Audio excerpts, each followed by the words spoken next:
নমস্কার বন্ধুরা, welcome to my channel my knowledge and activities. প্রতিদিনের জীবনে একঘেয়েমি কাজ থেকে একটু ফ্রেশ হওয়ার জন্য বেরিয়ে পড়েছি আমরা। আজকে যাব ব্রহ্মদত্ত ধাম, বারুইপাড়া। সকাল সকাল আমরা কিন্তু রেডি হয়ে নিয়েছি। ঠিক ঘড়িতে যখন সকাল 7টা বাজে আমরা ঘর থেকে বেরোলাম। আমরা হাওড়ার উদ্দেশ্যে বাস ধরব। যে কোনো জায়গায় যান না কেন, যে কোনো জায়গার থেকে আপনারা হাওড়াগামী বাস ধরবেন, হাওড়া স্টেশনে পৌঁছবেন। তারপরে হাওড়া স্টেশনে গিয়ে কড লাইনে বর্ধমানগামী যে কোনো ট্রেনে আপনারা যেতে পারেন। আমরা উঠে পড়েছি বাসে। এবার নামবো আমরা হাওড়ায়। হাওড়ায় আমাদের ননদের বর আছে, সে আমাদের সঙ্গে যাবে। তাই ননদের বরকেও বলা হয়েছে, সে গড়িয়ায় থাকে। ননদের বর গড়িয়ার থেকে হাওড়া স্টেশনে আমাদের জন্য ওয়েট করবে। আমরা এসে পৌঁছলাম হাওড়া স্টেশনে। জামাইবাবুর সঙ্গে দেখা হয়ে গেল, টিকিট কেটে এবারে আমরা চন্দনপুরের ট্রেনে উঠছি। ট্রেনটা চন্দনপুর যাবে, সেই ট্রেনে উঠে আমরা বারুইপাড়া নামবো। তবে যে কোনো বর্ধমানগামী যে কোনো ট্রেনে শিয়ালদা থেকেও পাওয়া যায়, হাওড়া থেকেও পাওয়া যায়। কড লাইনের ট্রেনে আপনারা কিন্তু উঠে এই বারুইপাড়া স্টেশনে নামতে পারেন। বারুইপাড়া স্টেশনে আমরা নেমেছি। নেমে আমরা এখন 1 নম্বরের দিকে যাব। অনেকেই কিন্তু আসছে, সকলেই এই মন্দিরের উদ্দেশ্যেই আসছে। এবারে এখান থেকে 5 কিলোমিটার দূর হচ্ছে মন্দিরটা। আমরা একটা অটো ভাড়া করেছি। এবার অটোতে করে বেশি না, 5-7 মিনিট সময় লাগবে। একটা অটোর মধ্যে কিন্তু আমরা ঠেসে ঠুসে 10 জন বসেছি। এখানে অটোর সংখ্যা খুব একটা বেশি না, আপনারা দেখেই বুঝছেন। চারিদিকে ঘন সবুজ, একদম পাড়ার মধ্যেই কিন্তু মন্দিরটা। চারিদিকে সবুজ, পুকুর, সুন্দরভাবে শান্ত পরিবেশ।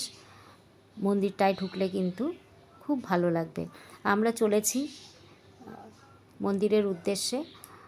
সবসময় মনে রাখবেন যে যখন ছেলেপুলেরা স্কুলে পড়ে সেই টাইমটা কিন্তু বেড়ানোর পক্ষে খুবই ভালো। আর সেই টাইমে পায়ে বল থাকে আর অর্থেরও বল থাকে। এই সময় কিন্তু যত দূর দূর পারো ঘুরে আসো। আর বয়স হয়ে গেলে তখন কিন্তু কাছাকাছি জায়গাগুলোকে দর্শনের জন্য ছেড়ে রাখতে হয়। তাই আমরা আগে উত্তর, দক্ষিণ, পূর্ব, পশ্চিম চারিদিকে আমরা ঘুরে নিয়েছি। এবারে আমাদের আস্তে আস্তে পায়ের ক্ষমতা কমে গেছে, এই কারণে আমরা নিকটবর্তী জায়গায় একদিনের ট্যুরে ঘুরে বেড়াই। তাতে কিন্তু খুব মজাই লাগে। আর যারা ভ্রমণ করতে ভালোবাসেন তাদের কিন্তু সবসময় ভ্রমণের জন্যই মন টানে। যাই হোক, মন্দির চত্বরে আমরা এসে গেছি। 150 বিঘা জমি নিয়ে এই ধামটা তৈরি হয়েছে। 15 বিঘার মধ্যে মন্দিরটা তৈরি হয়েছে। দেখুন, মাঠে চাষ হচ্ছে। লোক সংখ্যা কিন্তু এখন দেখছেন একেবারে খুবই কম।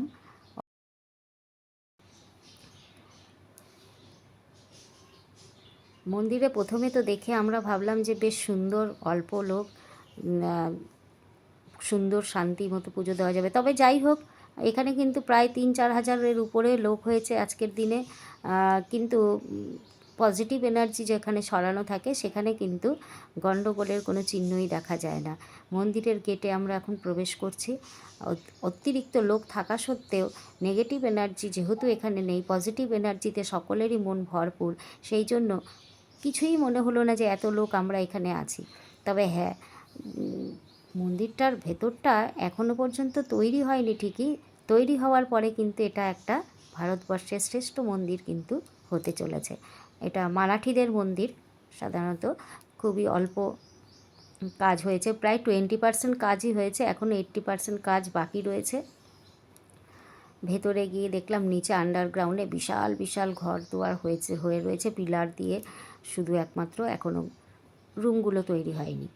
আমরা ঢুকে পড়েছি মন্দিরে। আমাদের মতন আরও অনেকেই ঢুকেছে, তবে আমরা একটু তাড়াতাড়িই পৌঁছেছি। ডান পাশে কিন্তু দেখুন, এই যে এই থাম্বকগুলো দেখতে পাচ্ছেন, এগুলো কিন্তু মহাকালেও আমরা দেখেছি। শনিদেবের মন্দিরে 108টা করে এখানে দ্বীপ জ্বালানো হয়। মহাকালে সন্ধ্যাবেলায় সেই আরতিটা দেখতে কিন্তু খুবই ভালো লাগে। কত তাড়াতাড়ি এর উপরে চড়ে গিয়ে বাতিগুলোকে জ্বালায় ওরা। এখানে তৈরি হয়েছে সেরকম, পরে হয়তো সেই সিস্টেম হবে। কপিল মুনির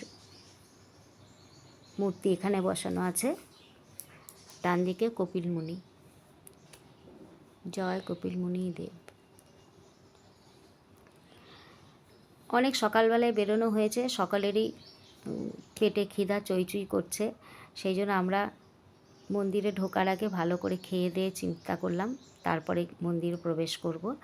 তাই চারিদিকটা একটু দেখিয়ে দিলাম। কত ঘর রয়েছে দেখেছেন তো, এই ঘরগুলো কমপ্লিট হবে, লোক এসে থাকতে পারবে, নানান রকম ব্যবস্থা।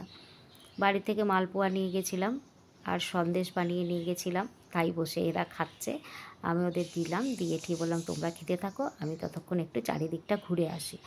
তারপরে আমি গেলাম, বাঁ দিকে রয়েছে এখানে গণেশজির মূর্তি।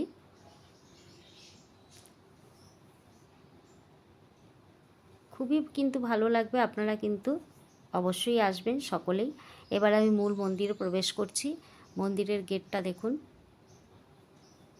অসাধারণ কারুকার্য করা, ভেতরে বেশ সুন্দর ঠান্ডা, কত সুন্দর লাগছে গেটটা কারুকার্য করা। মন্দিরের ভেতরে এবার প্রবেশ করলাম। বিশাল বড় মন্দির। যারা যারা আমার চ্যানেলে নতুন তাদের কাছে রিকোয়েস্ট হলো আমার চ্যানেলটিকে সাবস্ক্রাইব করবার জন্য, আর আপনারা বেশি বেশি করে শেয়ার করবেন যাতে আরও সকলে এই মন্দিরে দর্শন করতে আসতে পারেন। মন্দিরের ভেতরটা দেখুন, দেখিয়ে দিচ্ছি, এখনও সম্পূর্ণ কমপ্লিট হয়নি, অনেক কারুকার্য মন্দিরে হবে। তবে আপনাদের জানিয়ে রাখি, বৃহস্পতিবার করে কিন্তু বিনা টিকিটেই এখানে প্রসাদ বিতরণের ব্যবস্থা আছে। অন্যান্য দিন আসলে অবশ্যই আপনাকে প্রসাদের জন্য টিকিট করতে হবে। শ্বেত পাথরের সুন্দর কচ্ছপের মূর্তিটা দেখে, এটা ভগবান নারায়ণের আরেকটি রূপ। জামাইবাবু ঘন্টা বাজানোর চেষ্টা করছে। যাই হোক, এগিয়ে গেলাম, এসে দেখ এখানে ত্রিনাথের মূর্তি আছে, অর্থাৎ ব্রহ্মা, বিষ্ণু আর মহেশ্বর। শ্বেত পাথরের সুন্দর মূর্তি ব্রহ্মা বিষ্ণু মহেশ্বরের আমরা দর্শন করলাম। তবে খুব ফাঁকায়, আমরা যেহেতু খুব তাড়াতাড়ি এসে পড়েছি তাই ফাঁকায় আমরা দর্শনটা করতে পারলাম। কিন্তু এর পরে যত ভিড় হয়েছে, বাবারে বাবা, প্রায় 3,500 লোক, 3,000 3,500 লোক তো হবেই। জয় জয় গুরুদেব দত্তা অত্রি অনুসয়ে সুতা, 4টে ধাম এখানে একত্রিত হয়েছে। এখানে আছে তৃতীয়তম ধাম ব্রহ্মদত্ত ধাম।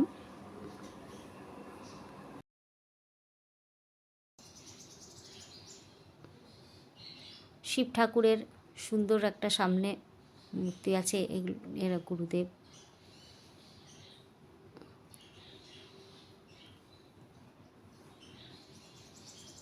এখানে শিব ঠাকুর রয়েছে।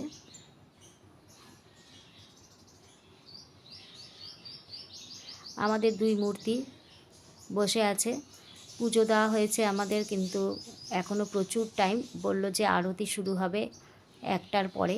এই কারণে আমি ওপরে উঠে একটু চারিদিকটা আপনাদের দেখিয়ে দিচ্ছি। খুব সুন্দর পরিবেশ, মন্দিরটা দেখুন।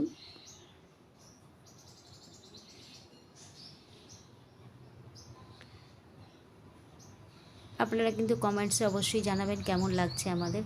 দেখুন, এখানে প্রথম ধাম হচ্ছে শিবদত্ত ধাম, এটা আছে মধ্যপ্রদেশে। তারপরে রয়েছে এখানে দ্বিতীয় ধাম হচ্ছে অনুসুয়া দত্ত ধাম, এটা রয়েছে কন্যাকুমারীতে। তারপরে তৃতীয় ধাম রয়েছে ব্রহ্মদত্ত ধাম, যেটায় আমরা এসেছি কলকাতায়। তৃতীয় ধামটা আমরা দর্শন করছি। চতুর্থ ধাম আছে অত্রি দত্ত ধাম, এটা রয়েছে উত্তরাখণ্ডে। এই 4টে ধামের মধ্যে কে কোনটায় আপনারা গেছেন অবশ্যই জানাবেন কমেন্টসে। আমরা সবে তৃতীয়টা এসে পৌঁছালাম, আর উত্তরাখণ্ডেরটায় আমরা গিয়েছিলাম। কন্যাকুমারীতে আমরা গিয়েছি অবশ্যই বেড়াতে, কিন্তু দেখিনি। এবারে আমরা নিচতলায় আস্তে আস্তে নেমে এলাম।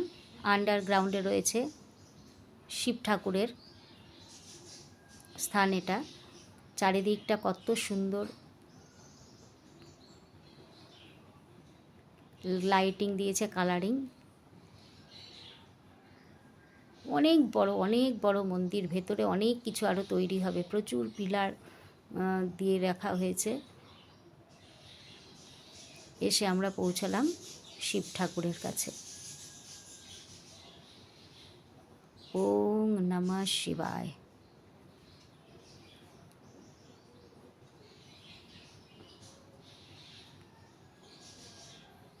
হর হর মহাদেব।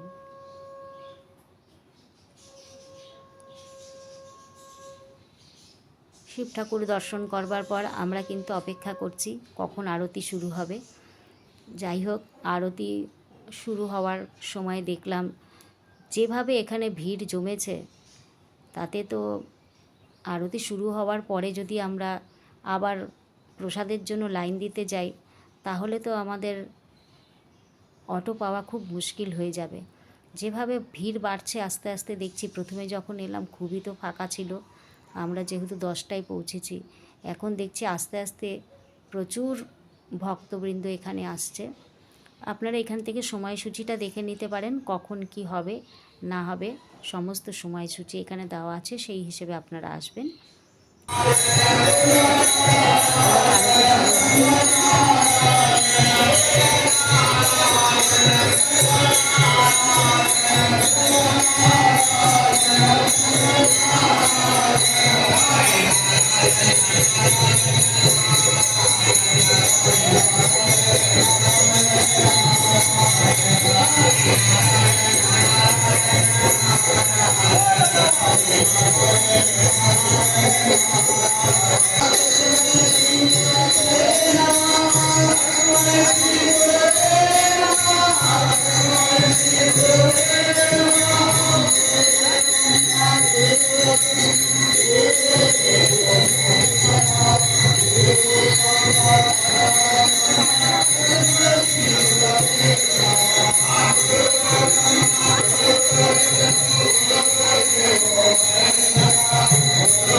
আরতি শেষ হতে হতে 2:30 বেজে গেল।